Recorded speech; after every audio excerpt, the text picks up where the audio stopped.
നമസ്കാരം. മലയാളി വാർത്ത ആനുകാലികത്തിലേക്ക് സ്വാഗതം. നമസ്കാരം. ഇന്ത്യയെ മുഴുവൻ ഞെട്ടിച്ചുകൊണ്ടാണ് ഇപ്പോൾ സൗദിയും പാകിസ്ഥാനും തമ്മിൽ ഒരു കൂടുതൽ സഹകരണത്തിലേക്ക് കാര്യങ്ങൾ എത്തുന്നു. അതായത് പ്രതിരോധ സഹകരണ കരാറിൽ ഒപ്പുവെച്ചിരിക്കുന്നു ഇരു രാജ്യങ്ങളും തമ്മിൽ. നമുക്കറിയാം, ചില ലോകക്രമങ്ങൾ മാറുകയാണോ, അത് ഇന്ത്യക്ക് എത്രത്തോളം ഒരു തിരിച്ചടി ഉണ്ടാക്കുമെന്നുള്ള ചോദ്യമുണ്ട്. അതായത് അമേരിക്ക പാകിസ്ഥാന്റെ സൈനിക മേധാവിയെ ചേർത്ത് നിർത്തുന്നത് നമ്മൾ കണ്ടു. പഹൽഗാമിൽ ആക്രമണം നടന്നപ്പോൾ ആദ്യം ഓടി വന്നത് സൗദി ആയിരുന്നു. പക്ഷേ അതേ സൗദി തന്നെ ഇപ്പോൾ ഈ ഒരു സഹകരണ കരാറിലേക്ക്, അതായത് പ്രതിരോധ സഹകരണ കരാറിലേക്ക് പാകിസ്ഥാനുമായി ഒപ്പുവെക്കുമ്പോൾ അത് ഇന്ത്യക്ക് ഒരു തിരിച്ചടിയായി മാറുമോ എന്നുള്ളൊരു ചോദ്യം ഉയരുന്നുണ്ട്. ഇന്ത്യക്ക് അത്ര ഞെട്ടലൊന്നുമില്ല. നമ്മൾ ഇന്നലെ നമ്മുടെ നിലപാട് വ്യക്തമാക്കിയിട്ടുണ്ട്. ഇന്ത്യ പറഞ്ഞത് ഈ കരാറിന്റെ കുറച്ച് കൂടുതൽ വിവരങ്ങൾ പുറത്തേക്ക് വരട്ടെ, ഇന്ത്യ ഇതേക്കുറിച്ച് പഠിക്കുകയാണ്. വളരെ കൂളായിട്ടുള്ള പ്രതികരണമാണ് ഇന്ത്യ നടത്തിയത്. ഏതാനും ദിവസങ്ങൾക്ക് മുൻപ് ഷാങ്ഹായ് ഉച്ചകോടി നടക്കുമ്പോൾ അവിടെ ആ വേദിയുടെ അരികിൽ വന്ന് നിൽക്കുന്ന പാകിസ്ഥാൻ പ്രധാനമന്ത്രിയുടെ ദൃശ്യങ്ങൾ ഇപ്പോഴും നമ്മുടെ ഓർമ്മയിലുണ്ട്. അന്ന് അവിടെ ചൈനീസ് പ്രധാനമന്ത്രി ഷീ ജിൻ പിങ് നമ്മുടെ ഇന്ത്യൻ പ്രധാനമന്ത്രി നരേന്ദ്രമോദിയെ ചേർത്ത് പിടിച്ച് നിൽക്കുമ്പോൾ തൊട്ടടുത്ത് അന്തം വിട്ട് വന്ന് നിൽക്കുന്ന പാകിസ്ഥാൻ പ്രധാനമന്ത്രി പലപ്പോഴും ഇന്ത്യ തങ്ങളുടെ വലിയ വലിയ കൂട്ടുകെട്ടിന് തടസ്സമാകുന്നു എന്ന് പല അന്താരാഷ്ട്ര വേദികളിലും പറയാറുണ്ട്. പല സന്ദർഭങ്ങളിലും ഇന്ത്യക്കെതിരെ പല ഫോറങ്ങളിലും കടന്നുകൂടാനുള്ള ശ്രമങ്ങൾ നടത്താറുണ്ട്. പക്ഷെ ഒരിടത്തും അവർ വിജയിക്കുന്നില്ല. ഇപ്പം നമുക്കറിയാം ക്വാഡ് രാജ്യങ്ങളുടെ കാര്യം. ഓരോ സഖ്യ കൂട്ടായ്മകളെക്കുറിച്ച് ചിന്തിക്കുമ്പോഴും പാകിസ്ഥാൻ്റെ ഒരു ദുർബലാവസ്ഥ നമുക്ക് മനസ്സിലാക്കാം. പണ്ട് മുതലേ ചൈനയെ ഭയപ്പെടുന്ന അമേരിക്ക പാകിസ്ഥാനെ തങ്ങളുടെ ഒരു തന്ത്രപ്രധാന പങ്കാളിയായി ഒപ്പം കൂട്ടി. അതുകൊണ്ട് തന്നെ ഇന്ത്യ അമേരിക്കയുടെ ആദ്യകാല സുഹൃത്തായിരുന്നില്ല. ഇപ്പോഴത്തെ എല്ലാ പതിറ്റാണ്ടുകൾക്ക് മുമ്പ്. അന്ന് ചേരിചേരാ നയത്തിൻ്റെ ഭാഗമായി നിൽക്കുമ്പോഴും ഇന്ത്യ കൂടുതൽ സോവിയറ്റ് താല്പര്യം പ്രകടിപ്പിച്ചു, സോവിയറ്റ് യൂണിയനോട് അടുപ്പം പുലർത്തി. പിന്നീട് ചൈനയുമായി അതിർത്തി തർക്കം, ചൈനയെ ഇന്ത്യ ചേർത്ത് പിടിക്കാൻ ആഗ്രഹിച്ചിരുന്നു. സോവിയറ്റ് യൂണിയനോടൊപ്പം ചൈനയെ ഭായി എന്നൊക്കെ വിശേഷിപ്പിച്ച് നമ്മൾ ചേർത്ത് പിടിക്കാൻ ആഗ്രഹിച്ചിരുന്ന ഒരു രാജ്യമാണ്. പക്ഷെ ചൈന നമ്മെ ചതിച്ചു. 1960കളിൽ തന്നെ ചൈന ഇന്ത്യയെ ചതിക്കുകയും ഇന്ത്യയുമായി യുദ്ധത്തിൽ ഏർപ്പെടുകയും ചെയ്തു. പിന്നീട് ചൈനയെ വിശ്വസിക്കാൻ കൊള്ളാത്ത രാജ്യം എന്ന നിലയിലാണ് ഇന്ത്യ കണ്ടത്. അതിർത്തിയിൽ പലപ്പോഴും സംഘർഷം. അപ്പോഴൊക്കെ ചൈനയോട് ഒട്ടിനിന്ന് ഇന്ത്യയെ ചൊറിയാനുള്ള ശ്രമമാണ് പാകിസ്ഥാൻ നടത്തിയത്. പാകിസ്ഥാൻ എപ്പോഴും ആശ്രയിക്കാൻ ഒരു രാജ്യം വേണം. ഇന്ത്യക്കെതിരെ ഒരു യുദ്ധം പാകിസ്ഥാൻ നേരിടേണ്ടി വരുമ്പോൾ പാകിസ്ഥാൻ ഏറ്റവും അധികം ബുദ്ധിമുട്ടുന്നത് പണത്തിൻ്റെ ഒരു സമ്പത്തിൻ്റെ അഭാവത്തിലാണ്. സന്ദർഭം മുതലെടുക്കുക എന്നൊക്കെ പറയും. ഇപ്പോൾ പാകിസ്ഥാൻ സന്ദർഭം മുതലെടുക്കാനുള്ള ഒരു ശ്രമം നടക്കുന്നത്. അതിന് 2-3 തലത്തിലുള്ള കാരണങ്ങളുണ്ട്. ഒന്ന്, ഇസ്രയേലിൻ്റെ ഖത്തർ ആക്രമണം. ഖത്തറിലെ ദോഹ കേന്ദ്രീകരിച്ച് ഇസ്രയേൽ ആക്രമണം നടത്തിയപ്പോൾ അക്ഷരാർത്ഥത്തിൽ അറബ് രാജ്യങ്ങൾ വിരണ്ടുപോയി. പിന്നീട് അറബ് ഉച്ചകോടിയിൽ ഇസ്രായേലിനെതിരെ പ്രതിരോധ നടപടികൾ ഉണ്ടാകും എന്നൊക്കെ അവർ പ്രഖ്യാപിച്ചുവെങ്കിൽ അതിനുള്ള ത്രാണിയില്ല. ഒന്ന് അപലപിച്ച് അവസാനിപ്പിച്ച് മന്തിയും കുഴിമന്തിയും ഒക്കെ കഴിച്ചവർ മാളത്തിലേക്ക് തന്നെ തിരികെ പ്രവേശിച്ചു. ഖത്തർ ആക്രമണത്തിൽ ഒന്ന് നടുങ്ങിയത് സൗദിയാണ്. സൗദിയെ അമേരിക്കയും ഇസ്രായേലും ചേർന്നുള്ള ഒരു തന്ത്രപ്രധാന സഖ്യത്തിലെ ഒരു പങ്കാളിയാക്കാൻ അമേരിക്ക നിരന്തരം ശ്രമിക്കുന്നുണ്ട്. അതിനുവേണ്ട ചർച്ചകൾ തുടരുന്നുണ്ട്. എങ്കിലും സൗദി അറേബ്യയെ സംബന്ധിച്ച് മേഖലയിൽ ഒരു നേതൃത്വം ആഗ്രഹിക്കുന്നു. UAEക്ക് വേണ്ട സാമ്പത്തിക സഹായം നൽകി മസ്കറ്റുമായുള്ള ബന്ധങ്ങൾ ഇപ്പോൾ കൂടുതൽ പുനരാരംഭിച്ച് സൗദി സാമ്പത്തികമായി ഉന്നതിയിൽ നിൽക്കുന്ന സൗദി കൂടുതൽ മേഖലയിൽ കരുത്തരാകാൻ ആഗ്രഹിക്കുന്നുണ്ട്. സൗദിയുടെ ഒരു കുടക്കീഴിൽ മറ്റു ചില രാജ്യങ്ങളെ കൂടി ചേർത്ത് നിർത്താൻ അവർ ആഗ്രഹിക്കുന്നു. പക്ഷേ സൗദിയുടെ ഒരു വലിയ പോരായ്മ അവരുടെ പ്രതിരോധ സംവിധാനങ്ങളിലാണ്. സൗദി അറേബ്യയ്ക്ക് പ്രതിരോധമുയർത്തുന്നത് മുഖ്യമായി അമേരിക്കയാണ്. അമേരിക്ക അതിനുവേണ്ടി അവർ പൂർണ്ണമായി ആശ്രയിക്കുന്നു. സൗദിക്കോ മറ്റ് അറബ് രാജ്യങ്ങൾക്കോ ഒരു ആണവ പരിരക്ഷയിൽ ആണവായുധങ്ങൾ അവർക്കൊപ്പമില്ല. അതുകൊണ്ട് തന്നെ പാകിസ്ഥാൻ്റെ പക്കലുള്ള ആണവായുധം ഏതെങ്കിലും ഒരു ദുർഘടാവസ്ഥയിൽ തങ്ങൾക്ക് സഹായകരമാകുമോ എന്ന പ്രതീക്ഷ സൗദിക്കുണ്ട്. ഖത്തറിന് നേർക്ക് ഇസ്രായേൽ ആക്രമണം നടത്തിയതോടെ അവർക്ക് തന്നെ അറബ് രാജ്യങ്ങൾക്കുണ്ടാകുന്ന ഒരു ഊരുപേടി കൂടുതൽ സൗദിയെ ബാധിച്ചു. ഈ അവസരം മുതലെടുക്കാൻ വളരെ ഫലപ്രദമായ ചർച്ചകളിലൂടെ പാകിസ്ഥാൻ പ്രധാനമന്ത്രി ഷഹബാസ് ഷെരീഫിന് കഴിഞ്ഞു. ബുധനാഴ്ചയായിരുന്നു ഷഹബാസ് ഷെരീഫ് സൗദിയിലെത്തിയത്. നേരത്തെ തന്നെ തുടങ്ങി വെച്ച പ്രതിരോധ കരാർ ചർച്ചകൾ, അതിൻ്റെ തുടർച്ചയായി പാകിസ്ഥാനും സൗദി അറേബ്യയും തമ്മിലുള്ള ഒരു പ്രതിരോധ കരാർ ഇപ്പോൾ നിലവിൽ വന്നു. ഈ പ്രതിരോധ കരാർ ഇരു രാജ്യങ്ങളും ചേർന്ന് ഒപ്പുവെക്കുമ്പോൾ മറ്റു രാജ്യത്തെ ആക്രമിക്കാനുള്ള വ്യവസ്ഥകളല്ല അതിലുള്ളത്. മറിച്ച് പരസ്പര സഹകരണത്തിനുള്ള സാധ്യതകൾ ആരായുന്നൊരു കരാറാണിത്. എന്നാൽ ഇന്ന് ഇന്ത്യ കൂടുതൽ ശ്രദ്ധയോടെ കേൾക്കുന്നത് പാകിസ്ഥാൻ പ്രതിരോധ മന്ത്രിയുടെ ഒരു മാധ്യമപ്രവർത്തകരോടുള്ളൊരു ബ്രീഫിംഗ് ആണ്. അതിൽ ഭയപ്പെടേണ്ട ചില കാര്യങ്ങളുണ്ട്. അദ്ദേഹം പറയുന്നു, പാകിസ്ഥാനെതിരെ ഇന്ത്യ ഇനി ആക്രമണത്തിന് ശ്രമിച്ചാൽ ആക്രമണ സഖ്യത്തിൽ സൗദി അറേബ്യ ഉണ്ടാകുമെന്ന്. അതാണ് പാകിസ്ഥാന്റെ പ്രതീക്ഷ. ഇത്തരമൊരു കരാറിലേക്ക് പാകിസ്ഥാന്റെ ജനകീയ സർക്കാർ കടക്കുന്നതിലും ചില പ്രത്യേകതകളുണ്ട്. കാരണം അസിം മുനീർ പലവട്ടം അമേരിക്ക സന്ദർശിക്കുന്നു. ഒരു പട്ടാള അട്ടിമറിയിലൂടെ പാകിസ്ഥാന്റെ ഭരണം പിടിച്ചെടുക്കും അസിം മുനീർ എന്ന ഭയം ഷഹബാസ് ഷെരീഫിനെ പോലെയുള്ള രാഷ്ട്രീയ നേതാക്കൾക്കുണ്ട്.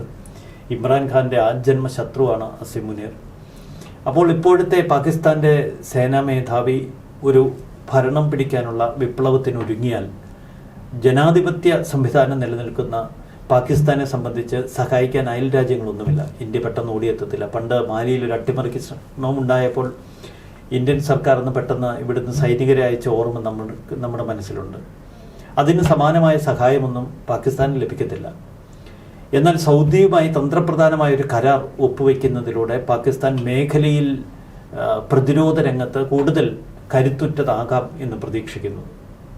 മറുവശത്ത് സൗദി അറേബ്യയ്ക്ക് ഇസ്രായേൽ ഭയം, മറ്റ് ചില മേഖലാ താല്പര്യങ്ങൾ.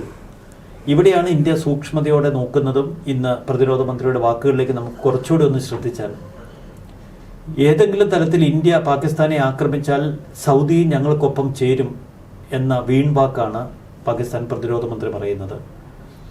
സൗദി അറേബ്യയ്ക്ക് ഇനി പാകിസ്ഥാന്റെ ആണവ പരിരക്ഷ ഉണ്ടാകും എന്നൊക്കെയുള്ള വീരവാചകം. അത് അത്ര എളുപ്പമല്ല. കാരണം ആണവായുധങ്ങൾ സംബന്ധിച്ച് ലോകത്തിൽ ചില ക്രമങ്ങളുണ്ട്.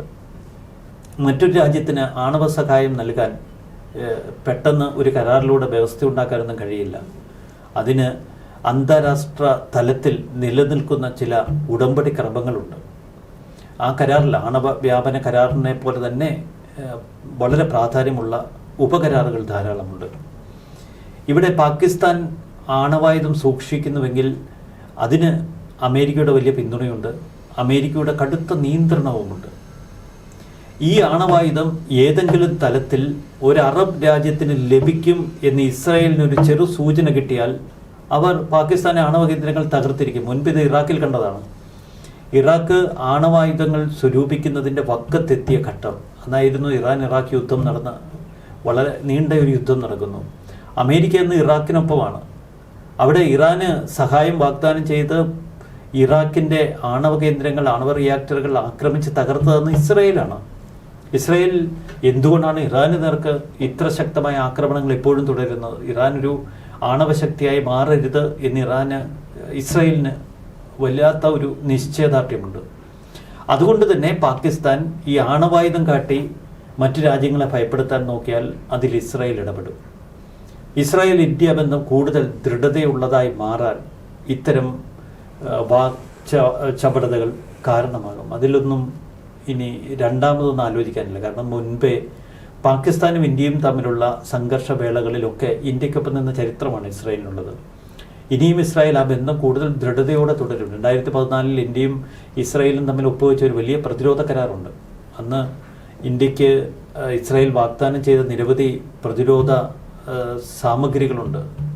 നമ്മൾ അതിൻ്റെ ഒരു ഇസ്രായേൽ സഹായത്തെക്കുറിച്ചൊക്കെ നമ്മൾ പാകിസ്ഥാനുമായുള്ള യുദ്ധവേളയിൽ ആ ഡ്രോണുകളുടെയൊക്കെ മേന്മ കണ്ടതാണ്. ഇസ്രായേൽ ഇന്ത്യയെ സഹായിച്ച ചില ഡ്രോൺ സാങ്കേതിക വിദ്യകളൊക്കെ നമ്മൾ കേട്ടതാണ്. ചുരുക്കത്തിൽ ഏറ്റവും ദുർഘടമായൊരു ഘട്ടത്തിലേക്ക് ലോകത്തെ പിടിച്ചു കൊണ്ടുപോകാനുള്ള ശ്രമമാണ് പാകിസ്ഥാൻ നടത്തുന്നത് എന്ന് വ്യക്തം. ഇതിൽ അവർ വിജയിക്കില്ല.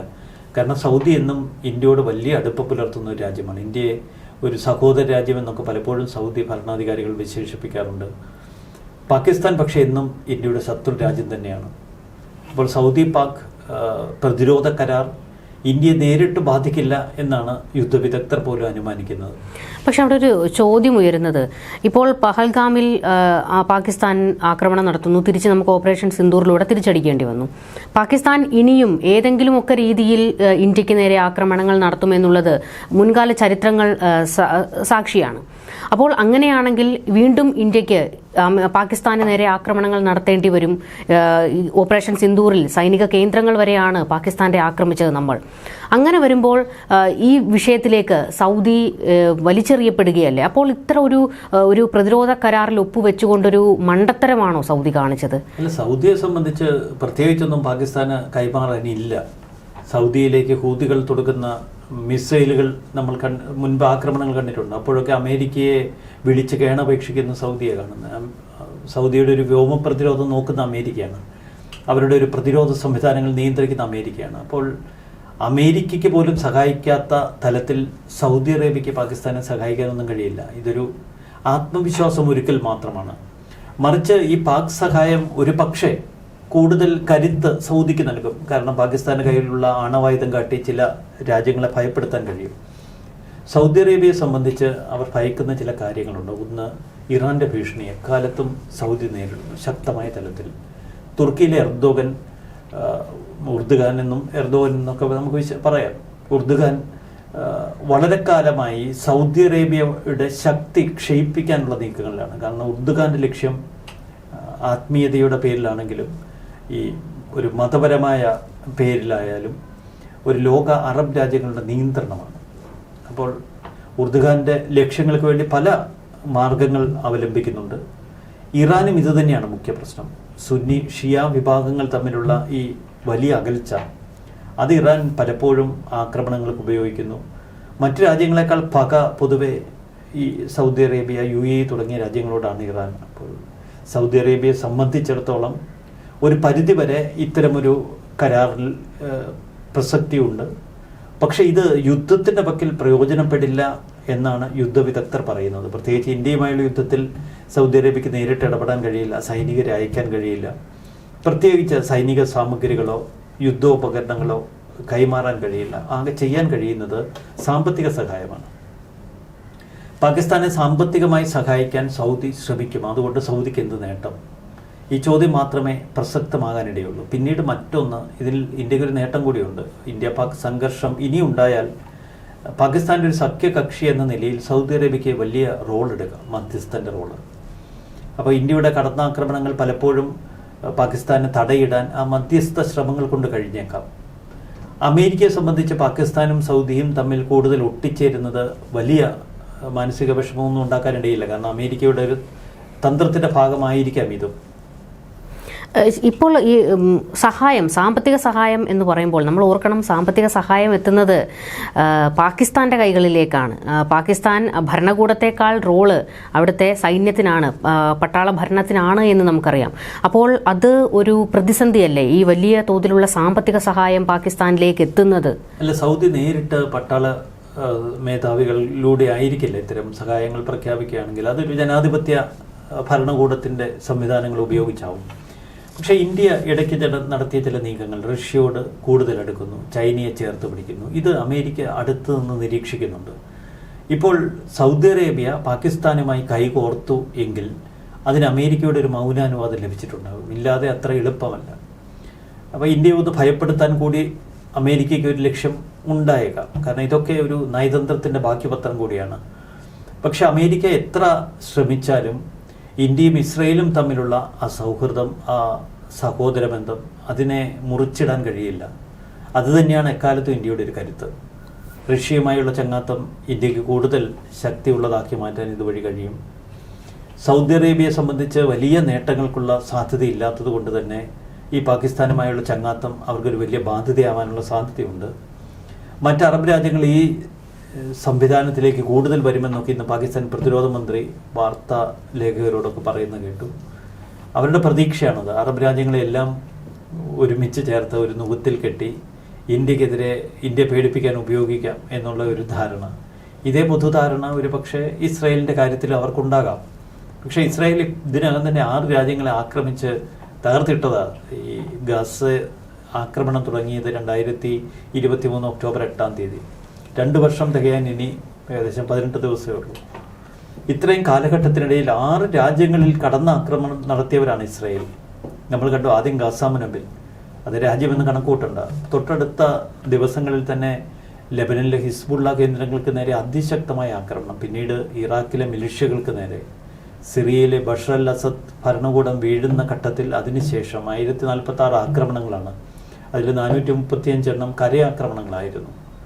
പിന്നീട് ഇതേ ഇസ്രായേൽ ഇറാനിൽ ഇരച്ചു കയറുന്ന കാഴ്ച, ഇറാനിലേക്ക് നടത്തിയ വളരെ രൂക്ഷമായ ആക്രമണങ്ങൾ, പിന്നീട് യമനിലെ ഹൂതികൾക്ക് നേരെ ഇസ്രായേൽ നടത്തിയ ആക്രമണങ്ങൾ, എല്ലാറ്റിനുമൊടുവിൽ ഖത്തറിലെ ദോഹയ്ക്ക് നേരെ 6 അറബ് രാജ്യങ്ങൾക്ക് നേരെ യാതൊരുവിധ ഒരു ഭയവുമില്ലാതെ കടന്ന് ആക്രമിക്കുന്ന ഇസ്രായേലിനെയാണ് നമ്മൾ കണ്ടത്. ഇത് ഇന്ത്യക്ക് മാതൃകയാക്കാവുന്നതാണ്. ഇപ്പോൾ പാകിസ്ഥാൻ സൗദിയെ കൂട്ടുപിടിച്ചു, പാകിസ്ഥാൻ ഊരുപേടി കൊണ്ട് മറ്റ് രാജ്യങ്ങളുടെ കൂട്ടിന് വേണ്ടിയിട്ട് യാചിക്കുന്നു. അതൊക്കെ അതുവഴി നടക്കും. പക്ഷേ ഇന്ത്യയും ഇസ്രായേലും ഒരുമിച്ച് നിന്നാൽ അതൊരു വല്ലാത്ത ലോകക്രമത്തിന് കാരണമാകും. അതുപോലെ തന്നെ ഇപ്പോൾ പാകിസ്ഥാനെ സംബന്ധിച്ചിടത്തോളം അവർക്ക് ആവശ്യം ലോകവേദികളിൽ അവർക്കൊപ്പം നിന്ന് സംസാരിക്കാൻ, അവരെ പിന്തുണച്ച് സംസാരിക്കുന്ന ചില വമ്പന്മാരെയാണ്. നമ്മൾ കണ്ടു, പാകിസ്ഥാൻ പട്ടാള മേധാവി അമേരിക്കയിലേക്ക് പോകുമ്പോൾ ട്രംപ് ചേർത്ത് നിർത്തുന്നു, സംസാരിക്കുന്നു. ഇപ്പോൾ സൗദി ചേർത്ത് നിർത്തുന്നു. അപ്പോൾ ലോകവേദികളിലൊക്കെ ഞങ്ങളൊന്ന് തലയെടുപ്പോടെ നിൽക്കുന്നു എന്ന് കാണിക്കാനുള്ള ചില പ്രഹസനങ്ങൾ പാകിസ്ഥാന്റെ ഭാഗത്തു നിന്നുണ്ടാകുന്നുണ്ട്. പക്ഷേ ഇനിയിപ്പോൾ ഇന്ത്യ ചൈന അടുക്കുന്നത് കൊണ്ട് തന്നെ ഇനിയിപ്പോൾ പല വേദികളിലും, അതായത് UN പോലെയുള്ള വേദികളിൽ പാകിസ്ഥാനെ അധികം പിന്തുണയ്ക്കാൻ ചൈനയ്ക്കും കഴിയില്ല. കാരണം അത് ഇന്ത്യയോടുള്ള ഒരു അടുപ്പത്തിൻ്റെ ഒരു അകൽച്ചയ്ക്ക് കാരണമാകുമോ എന്നുള്ളത് കൊണ്ടാകാം. പക്ഷേ അവിടെ ഈ പാകിസ്ഥാൻ ഒരു ഭീകരവാദ രാഷ്ട്രമാണ്. നമ്മൾ കണ്ടതാണ്, പഹൽഗാമിൽ ആക്രമണം നടത്തി നമ്മൾ തിരിച്ചടിക്കുമ്പോൾ അവിടെ നമ്മൾ ഭീകര കേന്ദ്രങ്ങളായിരുന്നു ആക്രമിച്ച് കീഴ്പ്പെടുത്തിയത്. അന്ന് തീവ്രവാദികൾ കൊല്ലപ്പെട്ടപ്പോൾ അവരുടെ സംസ്കാര ചടങ്ങിന് പോകുന്ന പട്ടാള മേധാവി ഉൾപ്പെടെയുള്ളവരെ നമ്മളെ കണ്ടു. അപ്പോൾ അങ്ങനെയുള്ള ഒരു രാജ്യത്തെ ഇനി വേദികളിൽ അമേരിക്കയ്ക്കൊക്കെ പിന്തുണച്ച് സംസാരിക്കേണ്ടി വരുമോ? അല്ല, പാകിസ്ഥാനെ പലപ്പോഴും അമേരിക്ക തള്ളി പറയാറില്ല. നമുക്കത് തുടക്കം മുതൽ പല വേദികളിലും ദൃശ്യമാണ്. പക്ഷെ അമേരിക്ക അത്രയധികം ചേർത്ത് പിടിക്കാറില്ല. അത് അമേരിക്കയും ഇസ്രായേലും തമ്മിലുള്ള ഒരു സഖ്യത്തിൻ്റെ ഒരു മുഖ്യ പ്രശ്നമാണ്. മറുവശത്ത് യൂറോപ്യൻ യൂണിയൻ, നാറ്റോ രാജ്യങ്ങൾക്ക് പാകിസ്ഥാനോട് വലിയ താല്പര്യമില്ല. നാറ്റോ രാജ്യങ്ങൾക്ക് പൊതുവെ ഇന്ത്യയോടാണ്. നാറ്റോ രാജ്യങ്ങളിൽ ഞാൻ മുഖ്യമായി പറയുന്നത് യൂറോപ്യൻ യൂണിയൻ രാജ്യങ്ങളെ. എന്നാൽ ഇപ്പോൾ ഇന്ത്യയോടുള്ള അകൽച്ചയ്ക്ക് യൂറോപ്യൻ യൂണിയനുകളുടെ കാരണം യുക്രൈൻ റഷ്യ യുദ്ധം തന്നെയാണ്. തുടക്കം മുതൽ, ഈ യുദ്ധത്തിൻ്റെ തുടക്കം മുതൽ ഇന്ത്യ നിലപാട് വ്യക്തമാക്കിയിട്ടുണ്ട്. ഒരിക്കലും നമ്മൾ യുദ്ധത്തെ അനുകൂലിക്കുന്നില്ല, പക്ഷെ സാഹചര്യം മുതലെടുക്കാനുള്ള ശ്രമം, അത് ലോകത്തിൻ്റെ എണ്ണ വില ക്രമപ്പെടുത്തി നിർത്താൻ പോലും കാരണമായി എന്നതാണ് ചരിത്രപരമായ വസ്തുത. അമേരിക്കൻ ഇന്ത്യൻ വാണിജ്യ പോര്, ടാരിഫ് യുദ്ധം, ഇതൊന്നും മറ്റ് ലോകരാജ്യങ്ങൾക്ക് വലിയ പ്രശ്നമല്ല, ഇന്ത്യക്കും വലിയ പ്രശ്നമല്ല. അതാണ് ഇന്ത്യയുടെ ഏറ്റവും വലിയ മികവ് ഇപ്പോഴത്തെ. പൂർണ്ണമായി രാജ്യം സ്വാശ്രയത്തിലേക്ക് കടക്കണമെന്ന് ഇന്ന് പ്രധാനമന്ത്രി നരേന്ദ്രമോദി പോലും പറഞ്ഞിരിക്കുന്നു. പാകിസ്ഥാനെ സംബന്ധിച്ച് അവർക്ക് ഒറ്റയ്ക്ക് നിൽക്കാനുള്ള കെൽപ്പില്ല. രാജ്യമൊരു ഭയങ്കര ഒരു തകർച്ചയുടെ, സാമ്പത്തിക തകർച്ചയുടെ പക്കിലാണ്. വ്യാവസായികമായി അവർക്ക് ഉൽപ്പാദന രംഗങ്ങളിൽ യാതൊരുവിധ മികവും പുലർത്താൻ കഴിയുന്നില്ല. കാർഷിക രംഗങ്ങളിലും വലിയ പരാജയമാണ്. അപ്പോൾ എല്ലാം കൊണ്ടും പരാജയപ്പെട്ട ഒരു സർക്കാർ, എല്ലാം കൊണ്ടും പരാജയപ്പെട്ട ഒരു രാജ്യം, അവർ നിലനിൽപ്പിന് വേണ്ടി മറ്റു രാജ്യങ്ങൾക്ക് മുൻപിൽ കേഴുന്നു. അവരെ സുഹൃത്തുക്കളായി കിട്ടുമ്പോൾ, സഖ്യത്തിന് കിട്ടുമ്പോൾ വലിയ ആഹ്ലാദ പ്രകടനം നടത്തുന്നു. ഇതൊക്കെ കണ്ട് വലിയ കുലുക്കമില്ലാതെ നിൽക്കുന്ന ഇന്ത്യയെ മറുവശത്ത് നമുക്ക് കാണാം. ഏറ്റവും അവസാനമായി ചോദിക്കാനുള്ളത്, ഇപ്പോൾ നമ്മൾ അമേരിക്കയുമായി വലിയൊരു ഉടക്കിലേക്ക് പോലും കാര്യങ്ങൾ എത്തിയത് ഈ പറയുന്ന ഇന്ത്യ പാകിസ്ഥാൻ യുദ്ധം നടന്ന സമയത്ത് നമ്മൾ ക്രെഡിറ്റ് കൊടുത്തില്ല എന്നുള്ളതായിരുന്നു. നമ്മളുടെ കൃത്യമായ നിലപാടായിരുന്നു. കശ്മീർ വിഷയത്തിലാണെങ്കിലും ഇന്ത്യയും പാകിസ്ഥാനും തമ്മിലുള്ള വിഷയത്തിലാണെങ്കിലും മൂന്നാമതൊരു രാജ്യത്തിൻ്റെ നിലപാട് ഞങ്ങൾക്ക് ആവശ്യമില്ല, ഞങ്ങൾ അങ്ങനൊരു ചർച്ചയ്ക്ക് ഞങ്ങൾ തയ്യാറല്ല എന്ന് ഇന്ത്യ പലപ്പോഴും പറഞ്ഞിട്ടുള്ളതാണ്. പാകിസ്ഥാൻ ഇനിയിപ്പോൾ ആശ്രയിക്കുന്നത്, സൗദിയെ കൂടെ നിർത്താൻ ശ്രമിക്കുന്നത് കശ്മീർ വിഷയത്തിൽ ഇന്ത്യയുമായുള്ള ചർച്ചകൾക്ക് ഏതെങ്കിലും ഒരു രീതിയിൽ സൗദിയെ പ്രയോജനപ്പെടുത്താൻ പാകിസ്ഥാൻ ശ്രമിച്ചാൽ അത് ഇന്ത്യക്ക് അത്ര സുഖകരമായിരിക്കില്ല. ഇന്ത്യ അതിനെ എതിർക്കുക തന്നെ ചെയ്യും. ഇങ്ങനെ ഒരു പ്രശ്നം കിടക്കുന്നത് കൊണ്ട് തന്നെ സൗദിയും ഇന്ത്യയും തമ്മിലുള്ള ഒരു സ്വരച്ചേർച്ച ഉണ്ടാകാനുള്ള സാധ്യതയില്ലേ? ഇല്ല, കാശ്മീർ വിഷയത്തിലൊന്നും സൗദിക്ക് ഈ ഒരു കരാറിന്റെ പേരിൽ ഇടപെടാൻ കഴിയില്ല. ഇതൊരു പ്രതിരോധ കരാർ മാത്രമാണ്. ഇരു രാജ്യങ്ങളും തമ്മിൽ പ്രതിരോധ മേഖലയിൽ വയ്ക്കുന്ന ഒരു ഉടമ്പടി. ഇത് ഇന്ത്യയും ഇസ്രായേലും തമ്മിൽ നേരത്തെ 2014 ഒപ്പുവെച്ചതാണ്. സിംല കരാറിൽ അന്ന് ഇന്ത്യ ഒപ്പുവയ്ക്കുമ്പോൾ നമ്മൾ വലിയ വിട്ടുവീഴ്ച ചെയ്തു. 1971 യുദ്ധത്തിൽ വലിയൊരു മേഖല പിടിച്ചെടുക്കാനെന്ന് ഇന്ത്യക്ക് പറ്റിയിരുന്നു. അന്ന് അധിനിവേശ കാശ്മീരിൻ്റെ വലിയൊരു ഭാഗമാണ് ഇന്ത്യ തിരിച്ചു പിടിച്ചത്. പക്ഷേ സിംല കരാറിലൂടെ അന്നത്തെ പ്രധാനമന്ത്രി ഇന്ദിരാഗാന്ധി അത് തിരികെ കൊടുത്തപ്പോൾ ഒരു വ്യവസ്ഥ അതിൽ എഴുതി ചേർത്തു. അതിൽ ഇനി ഇന്ത്യയും പാകിസ്ഥാനും തമ്മിലൊരു തർക്കമുണ്ടായാൽ, സംഘർഷമുണ്ടായാൽ ഒരു മൂന്നാം കക്ഷിയുടെ ഇടപെടൽ അനുവദിക്കില്ല എന്നതാണ്. അന്നു മുതൽ ഇന്ത്യ അക്കാര്യത്തിൽ ഉറച്ചു നിൽക്കുന്നു. അത് നമ്മൾ പലപ്പോഴും കണ്ടതാണ്. കാശ്മീർ വിഷയം അന്താരാഷ്ട്ര തലത്തിൽ ഉന്നയിക്കാൻ ശ്രമിച്ച പാകിസ്ഥാൻ അതിൽ പരാജയപ്പെടുന്ന കാഴ്ച നമ്മൾ കണ്ടു. പിന്നീട് UN-അടക്കം കാശ്മീർ പ്രശ്നം ഉയർത്തിക്കൊണ്ട് ചെല്ലാൻ പാകിസ്ഥാൻ നിരന്തരം ശ്രമിക്കുന്നുണ്ട്. അത് സൗദി അറേബ്യയെ സംബന്ധിച്ച് ഇന്ത്യക്കെതിരെ ഒരിക്കലും കാശ്മീർ പ്രശ്നം ഉയർത്തി ഇന്ത്യയെ അലോസരപ്പെടുത്താൻ അവർ ആഗ്രഹിക്കില്ല. സൗദിക്ക് വലിയ വാണിജ്യ താല്പര്യങ്ങളുണ്ട് ഇന്ത്യയോട്. ഇന്ത്യ എന്ന മികവുറ്റ ഒരു വാണിജ്യ പങ്കാളിയെ നഷ്ടപ്പെടുത്താൻ സൗദി ആഗ്രഹിക്കില്ല. എന്തായാലും ഇപ്പോൾ സൗദിയും പാകിസ്ഥാനും തമ്മിൽ ഒപ്പുവെച്ച ആ ഒരു കരാറ് വെറുമൊരു കടലാസ് മാത്രം ആകട്ടെ, അല്ലെങ്കിൽ ഇന്ത്യയെ മാറ്റി നിർത്തിക്കൊണ്ട് പാകിസ്ഥാനുമായി ഒരു സഹകരണത്തിനൊന്നും സൗദിക്കും കഴിയില്ല എന്നുള്ളത് നമുക്ക് വ്യക്തമായി അറിയാവുന്ന കാര്യമാണ്. എന്തായാലും ഇപ്പോൾ ഒരു വലിയ കളിപ്പാട്ടം കിട്ടിയതുപോലെയാണ് പാകിസ്ഥാൻ എല്ലാ വേദികളിലും കയറി ഇറങ്ങി പറയുകയാണ്, ഞങ്ങളെ ആക്രമിച്ചാൽ സൗദി ഇറങ്ങും എന്ന് ഖ്വാജ ആസിഫ് പ്രതിരോധ മന്ത്രി പറഞ്ഞുകൊണ്ട് നടക്കുകയാണ്. എന്തായാലും അതൊക്കെ അവരുടെ ഒരു ആശ്വാസത്തിന് വേണ്ടി പറയുന്നത് മാത്രമാണ്. കാരണം ഇന്ത്യ എത്രത്തോളം വലിയൊരു രാഷ്ട്രമാണെന്ന് ലോകത്തിന് ബോധ്യപ്പെട്ട് കഴിഞ്ഞു. ഇന്ത്യയുടെ സഹകരണത്തിന് വേണ്ടിയാണ് ഇപ്പോൾ മറ്റ് രാജ്യങ്ങളെല്ലാം കാത്തു നിൽക്കുന്നത്. കൂടുതൽ ചർച്ചകളുമായി കാണാം. നമസ്കാരം. തീർച്ചയായിട്ടും നന്ദി. നമസ്കാരം.